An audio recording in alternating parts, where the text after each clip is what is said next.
Welcome back! Today we are making coffee cake. I chose this one because it just sounded good. But this is coffee cake from Lorraine, and she was related somehow to my mom's grandmother. So my mom's dad's mom.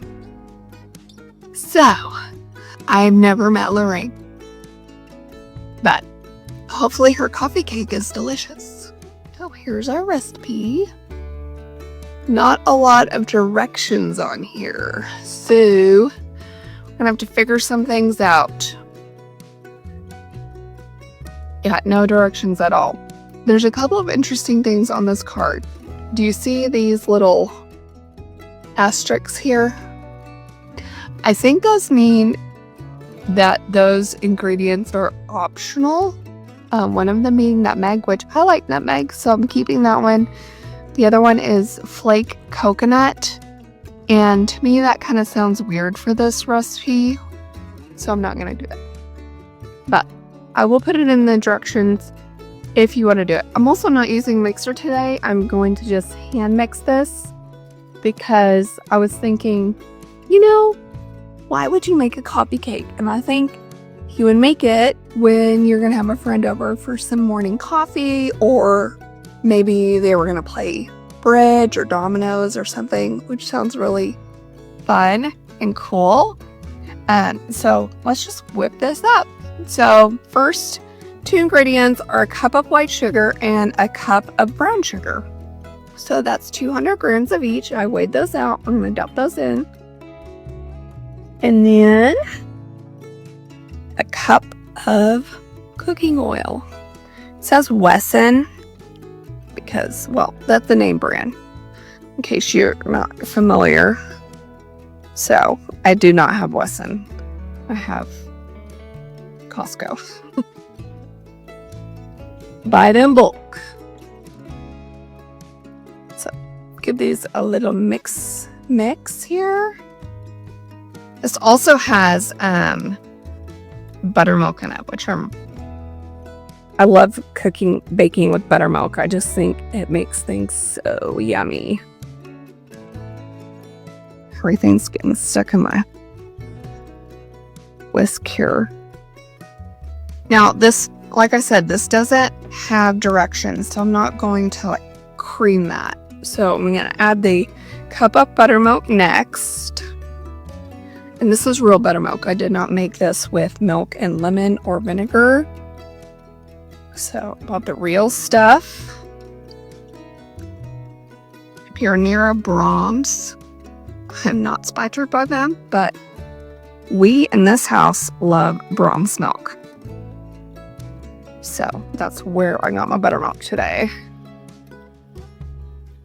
One of the interesting things about this coffee cake is it doesn't have a topping, which to me, I think every coffee cake I've ever had has had a crumble topping on it. Because, I make a banana bread, but it's coffee cake banana bread, so it means it has a topping on it. Same with some blueberry muffins that I make, so that's what makes this interesting to me. Next, 2 eggs. And I did not pre-beat these, which right now that I've dumped them in, I'm a little bit regretting. So I beat them a little bit against the side here. So, did anyone try the lemon pie? I'm intrigued. I want to know how that worked for anybody else. Okay. These next group of ingredients are all sifted together. So I just measured them out in here, weighed out the flour, and then measured my spices. And then I'm going to pour them into my handy sifter, which this thing has been around the block a lot. I'm pretty sure I grew up with that, so I'm not even sure how old that is. Several decades. Several. Okay, so we're doing 2.5 cups of all-purpose flour, which is 300 grams, half a teaspoon of salt, a teaspoon of soda, a teaspoon of nutmeg, which is a lot, but we're going to trust that it's good, a teaspoon of cinnamon, and then a teaspoon of vanilla, which that's not a dry ingredient, so I'm going to put that in after I add all of this other stuff. So I'm going to pour this into our little sifter here. Kind of wishing I got a spoon here to do this, but I'm going to grab a spoon. Be right back. Okay, we're back. Let's spoon this in here. I am always puzzled by when a recipe calls for sifting.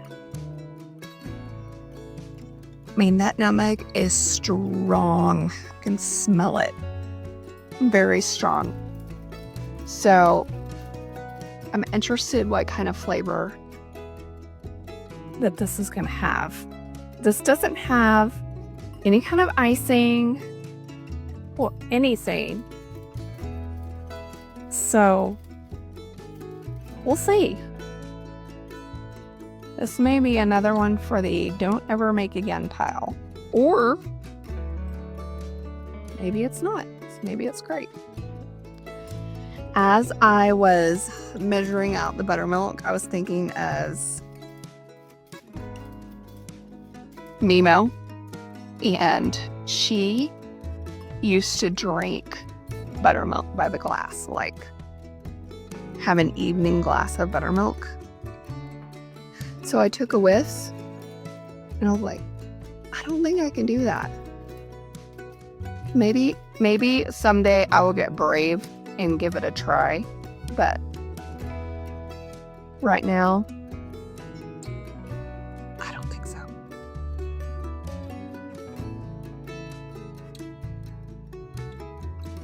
And I know buttermilk has a longer longevity. That probably doesn't make sense.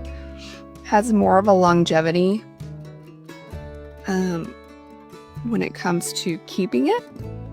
So maybe that's why people did it. Also, I mean, it's leftover from when you make butter. It's the remnants of making butter from heavy cream. So maybe, I don't know. I get baking with it, like with biscuits and pancakes, and there's a lot of cakes and different baked goods made with buttermilk, but I don't understand drinking it. But I think a lot of people do drink it. Okay, we're doing a teaspoon of vanilla, and today I'm using vanilla paste.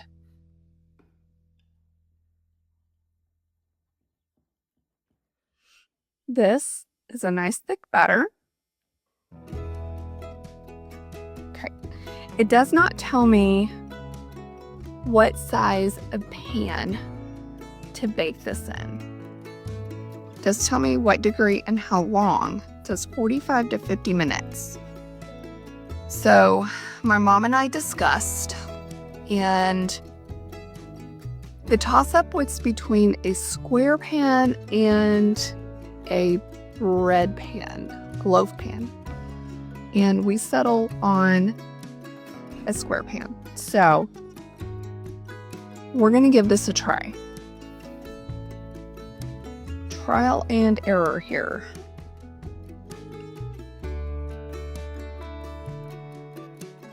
I think this is the right decision. It's baking for 45 to 50 minutes, so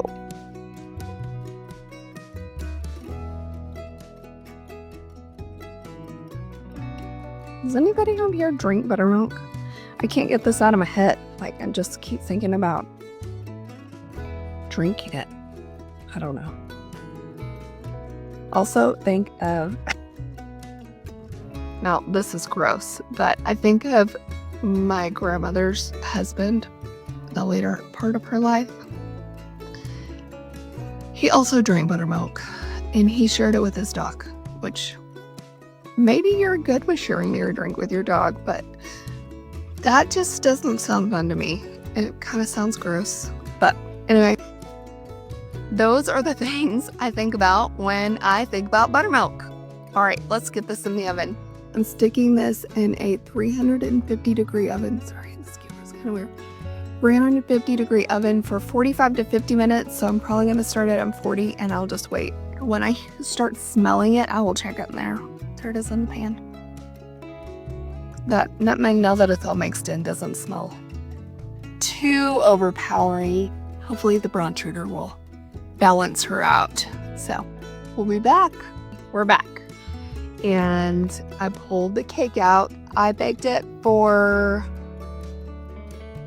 48 minutes, but I think I should have waited a little longer, and I checked it at 45, and then look, it sunk, but it started doing that when I checked it at 45. So finicky cake. Also, I was supposed to turn this out when it was cool, but it is not coming out.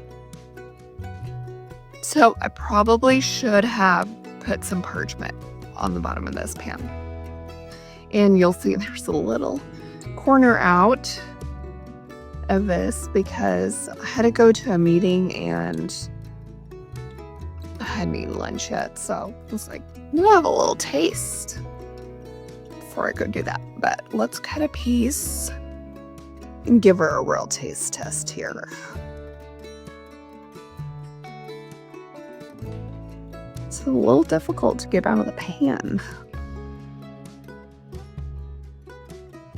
Okay. That crumb.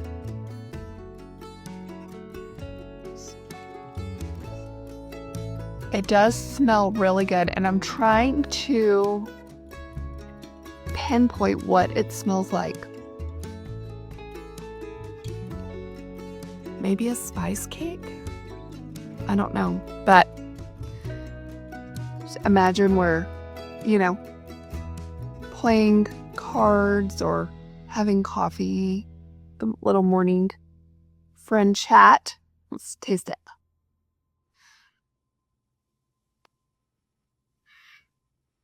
That's good. It does not need icing at all. That is such a good, perfect texture. It's moist. I definitely would love to share this with a friend. So make sure you check out the comments or the description of the video because I'm going to share this recipe in there along with the instructions that I did. After tasting this, yes on the nutmeg, I'm not sure what the coconut would do. So I would not put coconut on here, but I'll still put it in the recipe for those of you who are really interested in that. So Lorraine's coffee cake to share with friends. Make sure you subscribe to this channel so you're reminded each week when a new video posts, and like this video, and also comment and let me know if you've made anything from this channel or if you have any input on stuff I've made. So I'll see you next time on Tasha's Heirloom Table.